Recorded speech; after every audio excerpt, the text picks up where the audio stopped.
Vous savez bien que l'ego est une arme puissante, n'est-ce pas? C'est aussi un sacré défaut qui peut vous faire trébucher si vous-même, vous avez trop d'ego. Mais ça, c'est une autre histoire.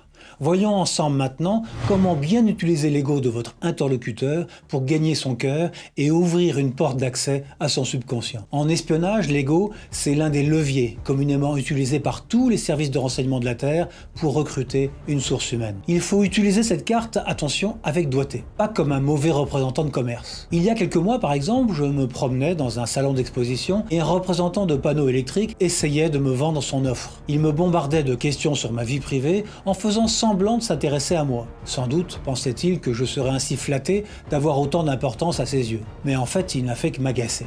Pour flatter, il faut être en position de pouvoir le faire en se plaçant à bon niveau. Lors de l'une de mes missions d'espionnage, je devais prendre contact avec un colonel d'un service de renseignement étranger dans le cadre d'une coopération avec la France. Je lui ai déclaré que ses rapports et conseils étaient régulièrement lus en haut lieu, à Paris, et qu'ils étaient très appréciés. Le colonel buvait de petits laits et m'a demandé à plusieurs reprises de développer mon récit. Quel rapport en particulier avait fait mouche? Qui le lisait exactement à Paris? Etc.